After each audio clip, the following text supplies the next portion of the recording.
you. Thank you for the questions. We'll move on to our next speaker, which is Dr. Henry Burridge, speaking about the assessment of UK classrooms air and recommendations to improve it.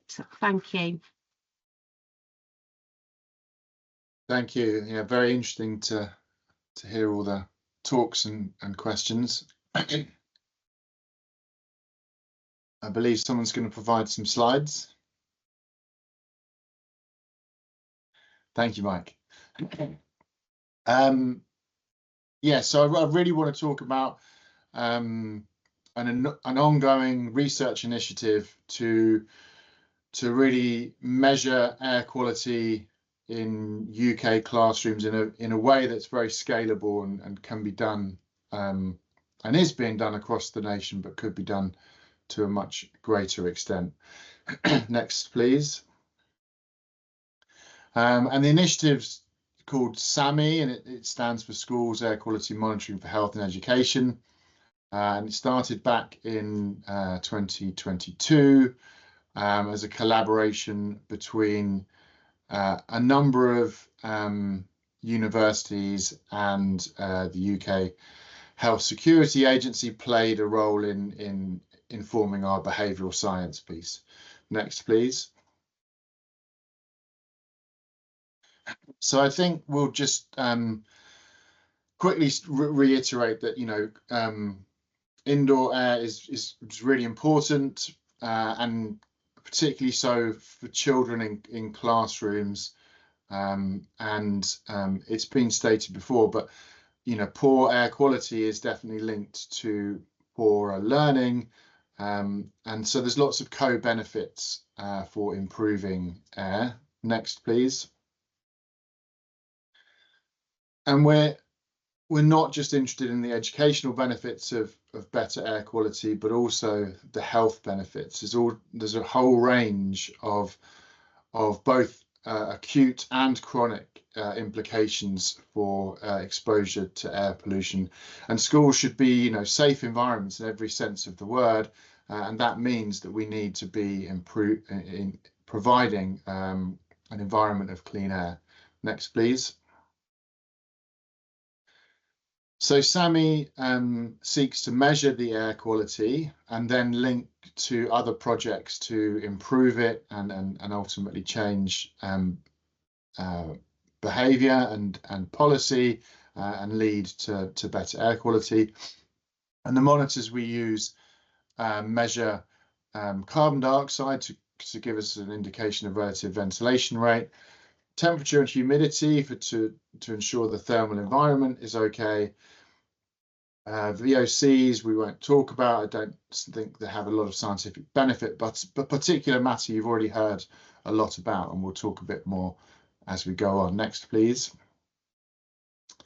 The key thing about SAMHE is the scalability, and to do that we try very hard to work with schools. Sending researchers in to make measurements in hundreds of schools is unaffordable, particularly as we want to develop longitudinal data sets. And so what we do is enable schools to sign up via a web form. They then, and it only needs one teacher to do that.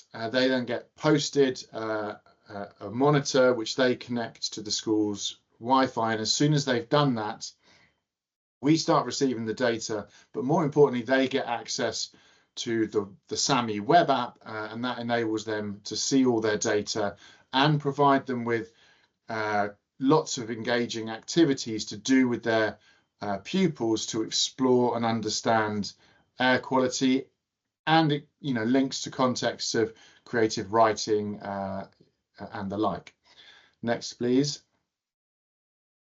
And this sort of integrated approach is what's called citizen science, and really why do we use it? It enables the scalability, and it also enables us to deliver impact in two ways. One, we can you know, gather data and we can do the science, and then we can try and inform policy and make changes to schools from a sort of top-down approach. But at the same time, we're putting that information in the hands of pupils and teachers, and really hoping that they lead bottom-up change at the same time. And the whole process of citizen science and co-design is really intended to make sure that the web app we provide the pupils and teachers is useful for them and provides them with the information they need. Next, please. So we recruited 1,321 schools, and about 900 monitors have sent us data, and about 750 monitors still send us data. So it's and that's across all 4 nations of the UK, roughly in balance with the population density in all of the regions. Next, please. It means that we're really gathering a lot of data. We gather about 100,000 school data days of our metrics, the 5 metrics you see on the screen there. We record those on a minutely basis. So we have an incredible, I think, about 1 billion data points so far. Next, please. And one of the things that we focus on very much in the web app and in the analysis of the data is thinking about how we can understand ventilation. As we've heard, it's such an important way of managing indoor air quality. Next, please. And the way we do it is through linking our measurements of carbon dioxide, which we all breathe out, to infer the level of ventilation. And we'll talk about that as we move through. Next, please. So I want to spend the rest of this talk telling you some findings and then really proposing some recommendations, which, they're just a starting point of conversations of things that we think might help deliver better air quality in our schools and classrooms. Next, please.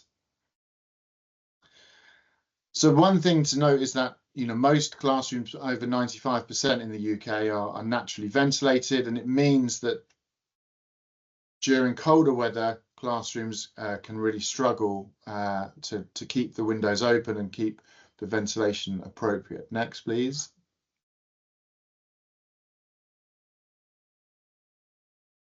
So we can look at this is autumn term 2023, and what we can see here is the outdoor temperature across the UK, and we start off in a warm period, and then after half term we can see there's 2 periods of temperate. Next, please. And we're going to see that there's a shorter spell of really quite cold weather in early December. And now if we keep those periods of warm, medium and cold outdoor temperature in our mind and move on. Next, please. 2 minutes, Henry.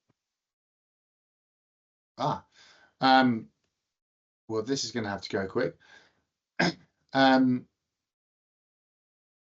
we look at CO2 levels, so that the dark line shows the average across the classrooms and how it varies over the term. What we can see is that we get very high CO2 levels during the cold period, but actually much lower during the warmer period. And so part of a solution is to establish training and monitoring for classroom staff and potentially pupils to really help better manage the classrooms. Next, please. And yeah, I had hoped to talk a bit later on about BB101, but I think we're going to miss that. That is the government guidance for classroom air quality.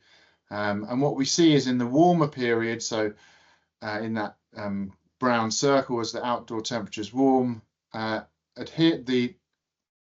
those are not complying, the fraction is quite low, so most are adhering. Next, please. And then as the temperature outside gets colder, we can see that a much greater fraction are failing to comply. Next, please. And we can translate our CO2 measurements into ventilation through a technique that we've developed. And on the left is the carbon dioxide measured in the classroom, and on the right is the distributions of ventilation throughout that term. Next, please.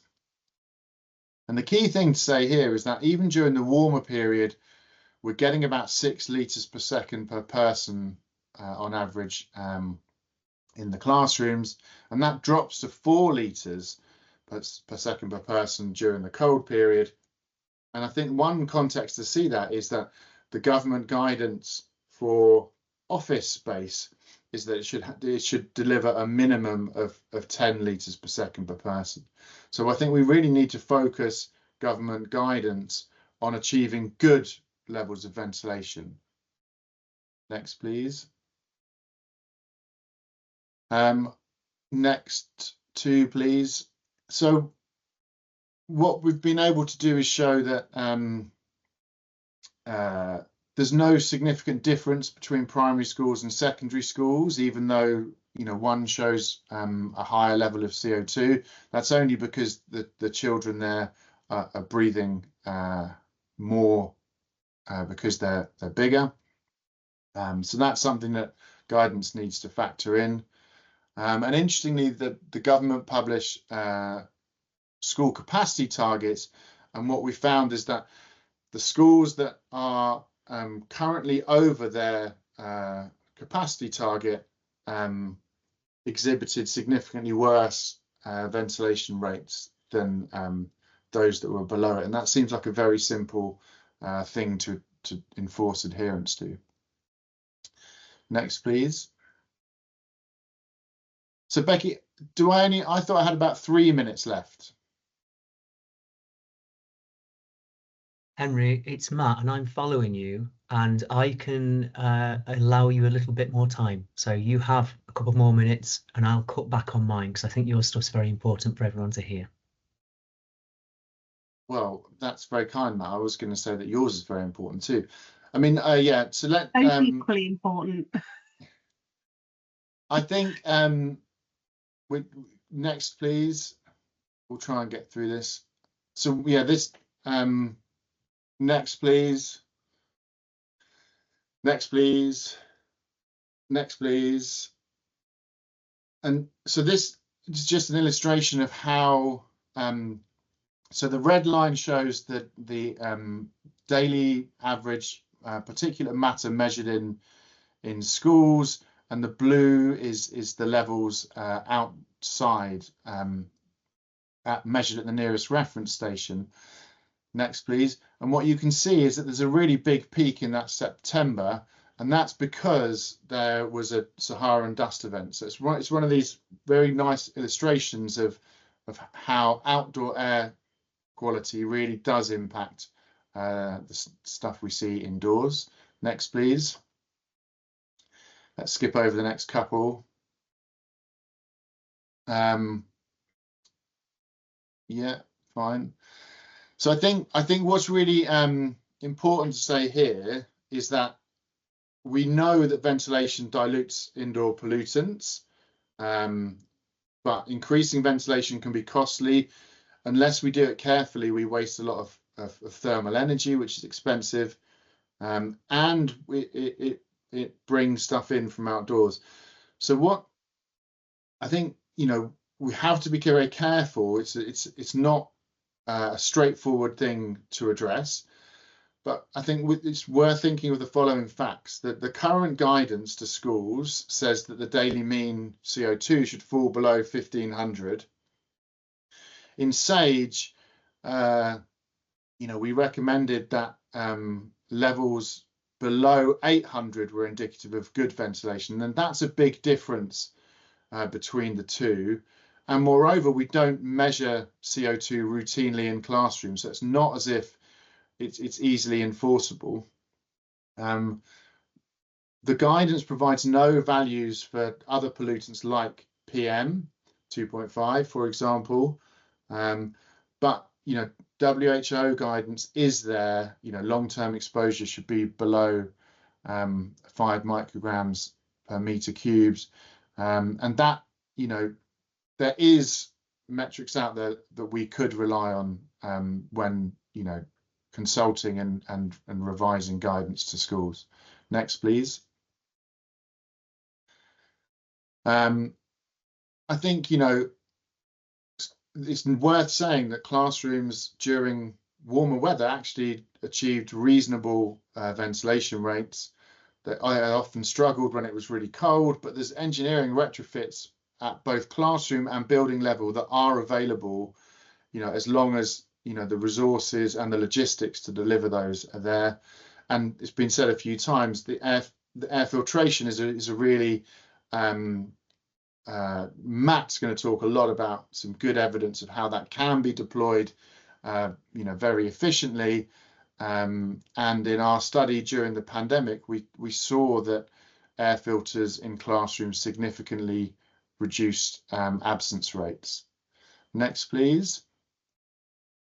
So I'm going to stop there. I think I'd just like to say that I think it's really important that we need to work together with schools to make change. I think without monitoring and measuring our air quality, it's really hard to evidence the improvements and then recognize and attribute the benefits, and that can become a positive cycle for further investment.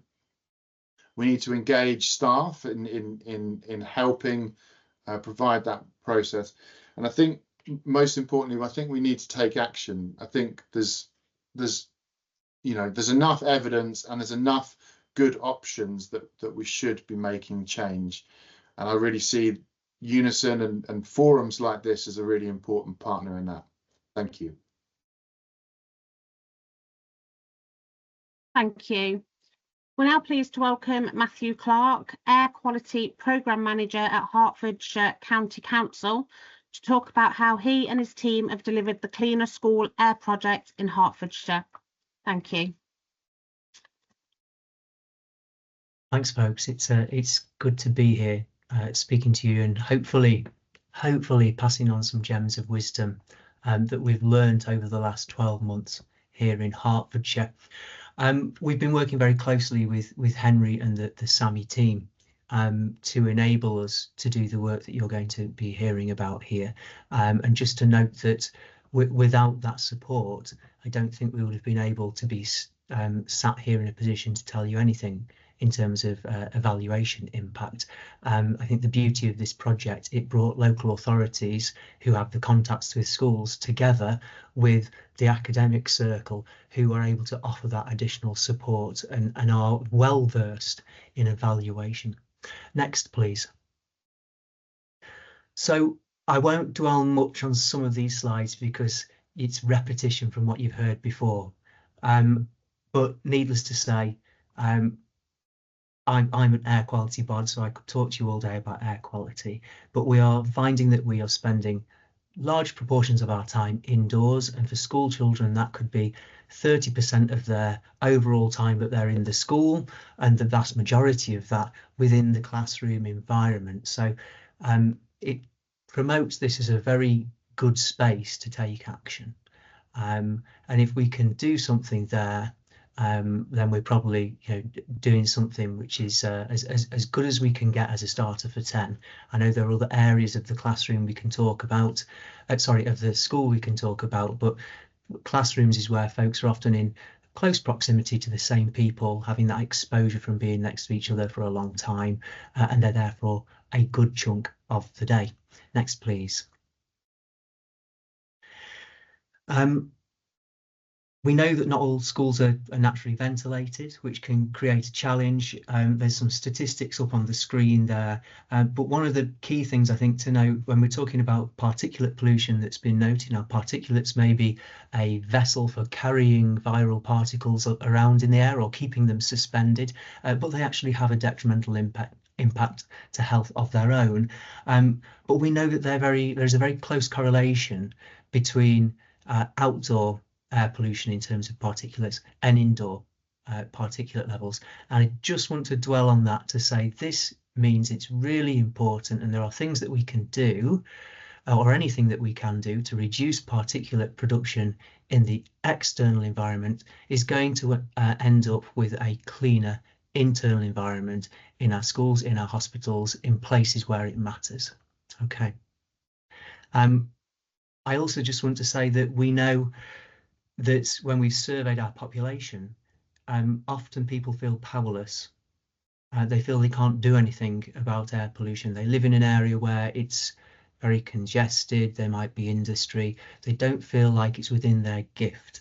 And maybe what we're talking about today is a good message that can be given, showing that there is some way of empowering. And when I say this, I'm not suggesting that we should be passing down a solution to those that are impacted. There very much needs to be something done by those who are producing the source, or are the source of air pollutants.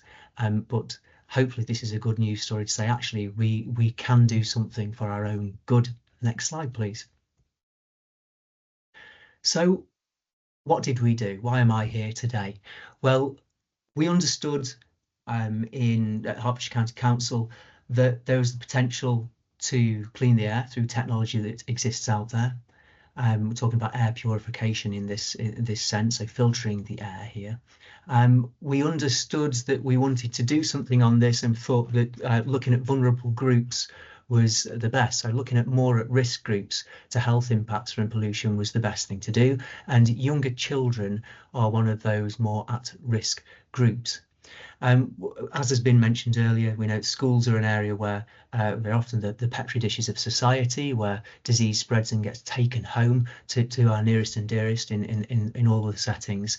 And as I mentioned, we knew that filtration, there is already some information out there to suggest that filtration takes out particulates but can take out pathogens from the airstream as well. A backdrop to this is that we've got some policy and strategy in place already at the council. So we have a cleaner air for all as an overarching heading for our air quality work, and it's one of 3 themes across the county council, which is cross-cutting, meaning that whatever the service area, people should be thinking about cleaner air and doing things for the benefit where they can. So I actually don't sit in children's services. I sit partly in the public health service and partly in a sustainability team, which shows how wide this challenge can be and where it can sit best.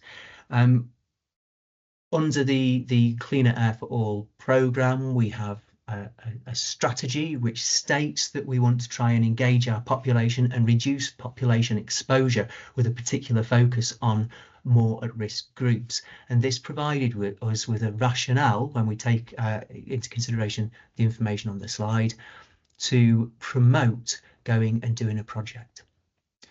Next, please. But young children indicated to us we should probably go, and if we're looking in schools, look at primary schools, not secondary, because the impact of particulate exposure on younger children, where their tissue is developing quicker, is more fruitful. So that's where the health harms are. So we had already identified this. But one of the things we haven't touched on, I don't think, in the previous sessions and from previous speakers, is that deprivation is another key kind of indicator which we should look at, which suggests that there's a more at-risk group here. So more deprived areas, people in more deprived areas, exposed to potentially similar levels to folks in other areas, will have worse health outcomes from the exposure. So what did that suggest we should do? Well, it suggested that we need to prioritise very carefully. Next slide, please. So the first thing we did was look where air pollution is worse. The dark outline that you can see is Hertfordshire as a whole, and then there are 10 districts and boroughs within it. And this is a heat map of particulate pollution, PM2.5s produced by DEFRA, and we've mapped it so that we can see what it looks like across the area. And as you can see, down in the south of the county is the hottest spot, and then for those of you who know the area, you can pick out the M25, the M1, the A10, because often this pollution is correlated very closely to where roads are. But the Greater London area, you can see, is a very hot spot, but yeah, that's just out of patch. So we knew this data. Next, please. We then worked out and took that data, plugged it into a tool, and which includes deprivation, and weighted certain factors, and we find that we have red areas, which is where there's more deprivation and more background pollution. For those with keen eyes, you can see some little red squiggles as well. This is where we have air quality management areas, which either still or until recently exceeded national air pollution limits. So these red areas became key. We should be focusing here. And if we go to the next slide, we can see a dot here for each of the schools. Now, unfortunately, I wasn't able to overlay it, but hopefully you can get an appreciation. This slide covers from north of the county at the top to south at the bottom, and we've heavily populated our project in the south of the county, where there is more deprivation and there was more background air pollution. Thank you. Next slide. So what did we actually do? Well, with all the information that I've mentioned, we did a little trial where we took some air purifiers, put them into classrooms in 2 primary schools in more deprived areas, and we took some air quality monitoring data from in those schools. Now, this was very positive, showed there was quite a significant drop in PMs within those classroom spaces, and it allowed us to take that information to our senior leadership team and get hold of some funding to allow us to roll out to 29 additional primary schools. Now, we have an air quality monitor in each of these classrooms within those 29 primary schools, and we have an air purifier in each of those classrooms as well, the monitors provided by the SAMHE project. Now, coupling up those pieces of kit allows us to carry out an intervention and get hold of the data to evaluate this in quite some detail. Very pleased to say that after we had rolled out to 29 schools, we were able to get our hands on even more funds and add another 32 to the mix. These don't have the SAMHE monitors, but they do have an air purifier in every single classroom. And then we are hoping in the near future to expand to maybe 5 more. Okay, next slide, please.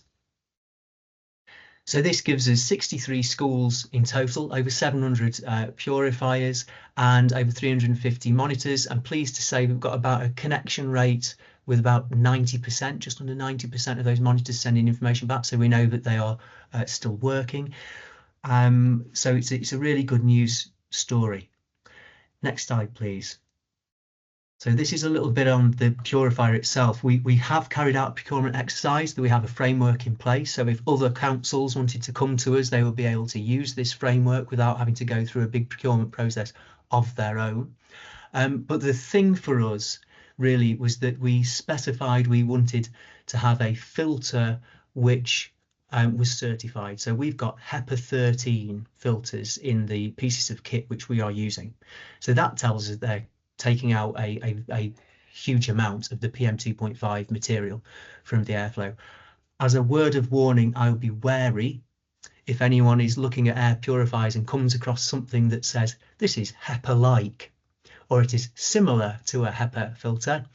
That should be ringing alarm bells in your head, big neon flashing lights, because it isn't a HEPA filter and they probably can't trust the data or that they're benchmarking against. So HEPA 13 for us gave us safety and security. We knew it would do a job. Next, please.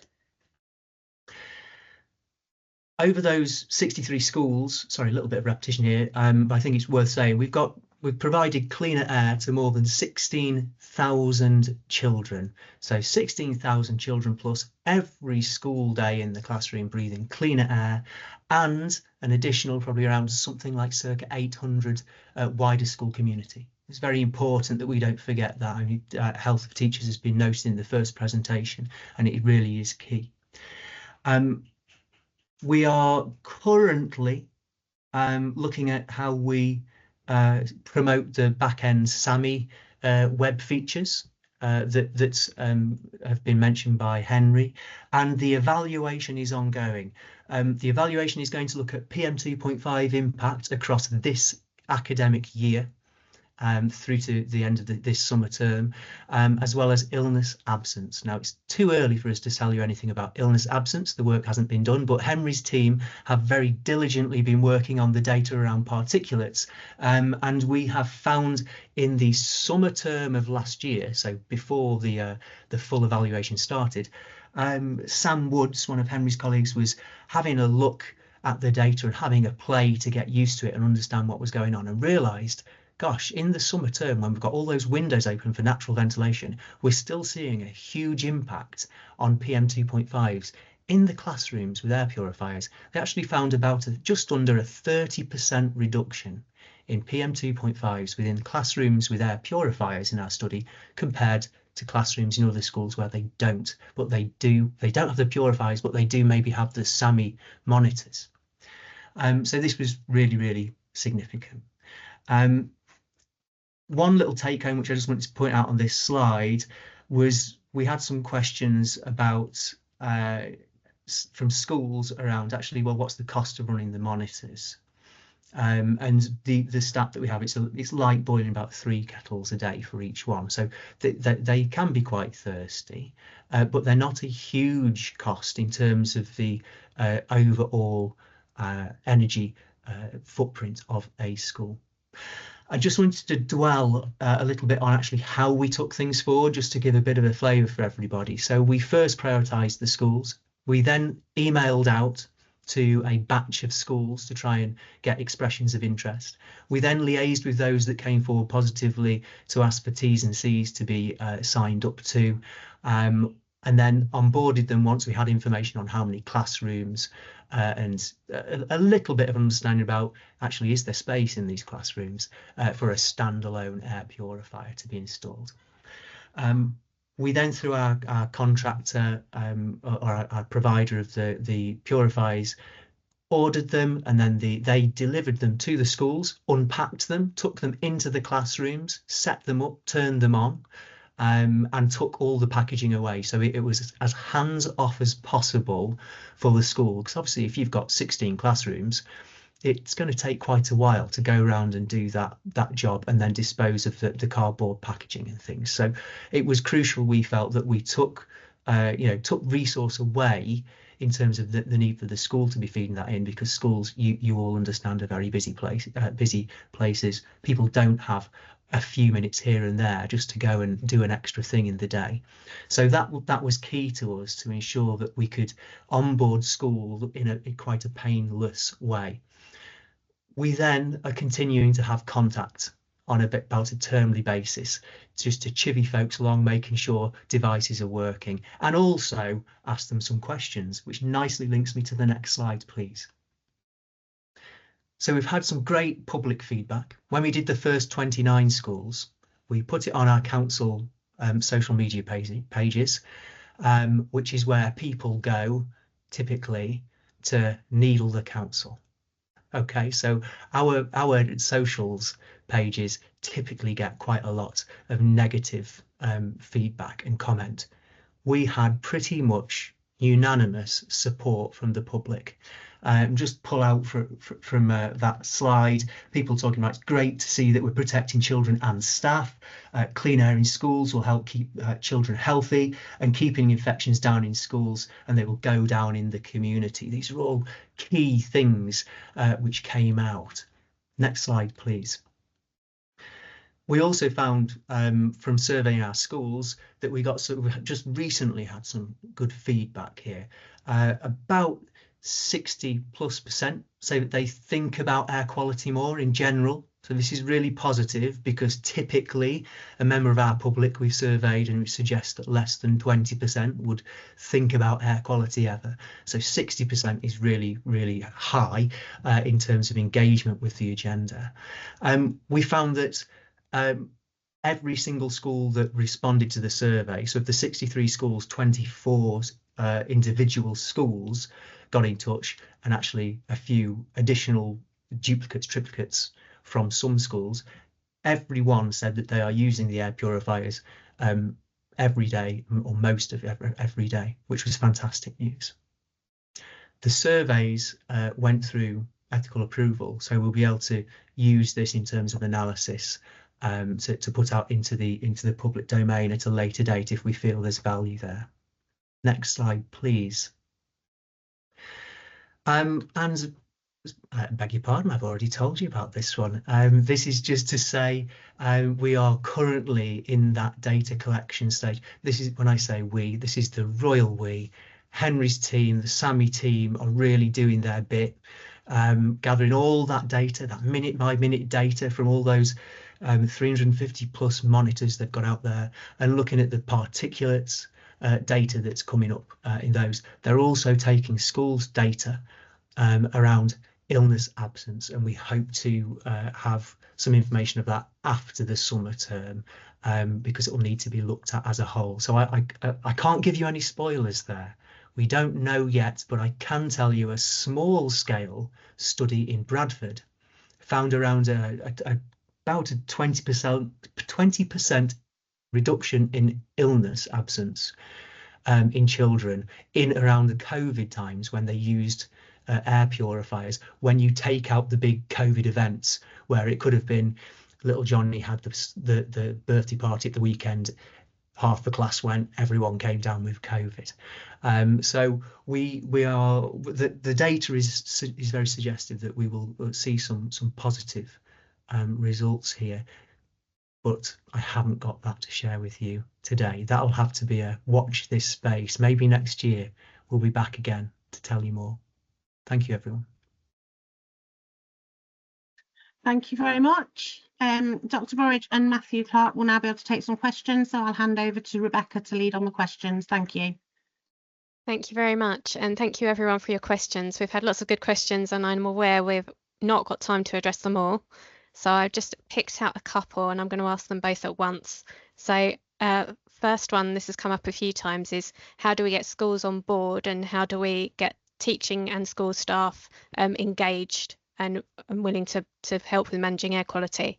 And the second question that I picked out was, if there's refurbishment or rebuilding going on, are there particular recommendations that people can make during that process to help with this?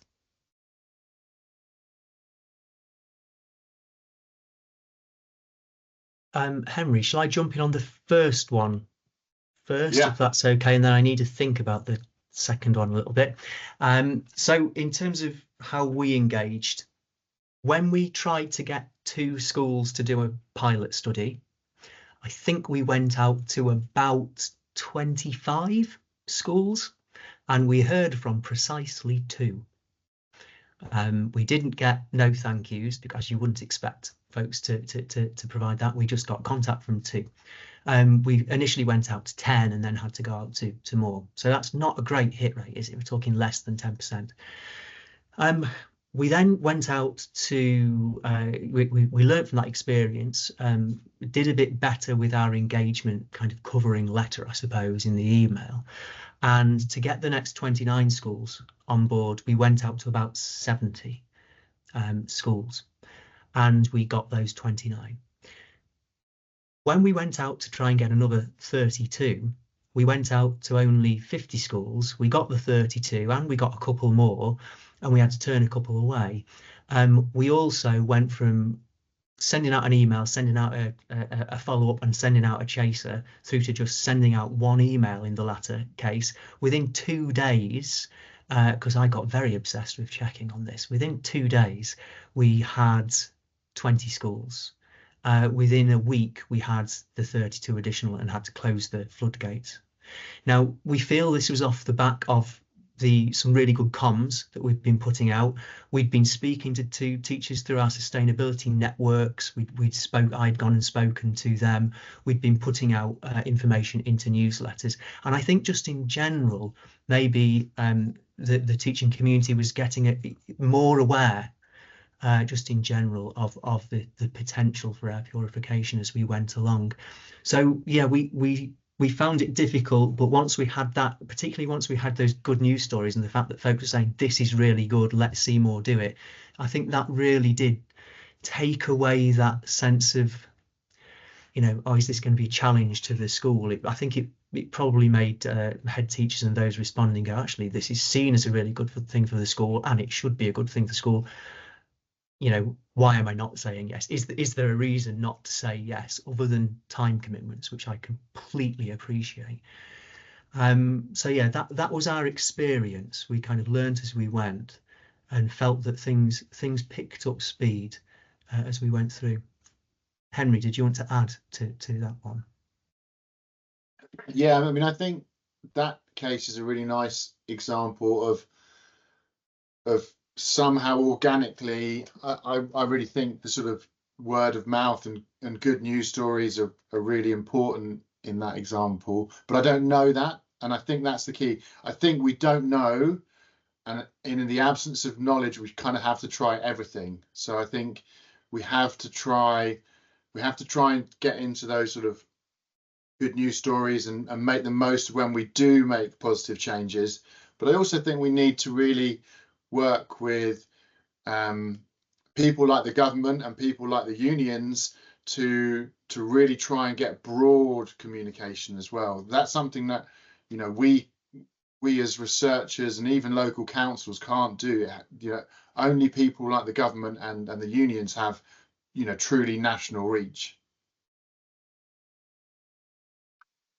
Super. And if we move on to that second question, which I'll paraphrase slightly, was around if there's building work happening, if there are works going on at a school, is there anything that can be done to try and enable kind of future technologies to be put in place? I think in terms of the standalone units that we've used, the standalone air purifiers, one challenge was definitely in the older school portfolio, finding plug sockets. Number one, finding just plug sockets anywhere in the room. Secondly, finding plug sockets in a location that meant that the purifier was going into what would be considered a good spot.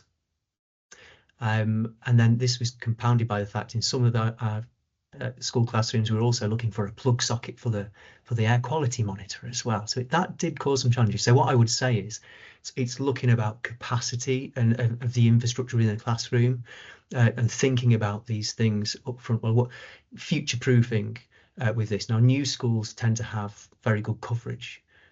They've been designed for everyone walking in with a laptop. Not the case if we go back to our century-old schools, is it? So that was kind of, I think, the only thing I can add on that is just having that awareness. Henry? So I would add that, and it depends slightly at what scale the construction is going on, but I think we really need to prioritise ventilation provision as key. And I think there's, to my mind, there's two core aspects to focus on there. One is, you know, I think it would be a real shame to not be putting in filtration into some form of ventilation provision, be that at classroom scale or ideally at sort of building wide scale. And then the other, I think, is sort of partly to help you know, justify that investment is make sure you're getting decent heat recovery, and so that, you know, the expectation can be that ongoing, you know, heating and ventilation costs will actually be lower than they would be, you know, if we were just turning up radiators and opening windows. I think that's really important. Thank you both very much. That's really helpful. As I said, I haven't got time to get to everyone's questions, but if the speakers are able to get into the Q&A and if they're able to answer some of those questions, I think people would really appreciate it. Otherwise, we can try to address some of them after the webinar. Thank you. I'll pass back to Becky.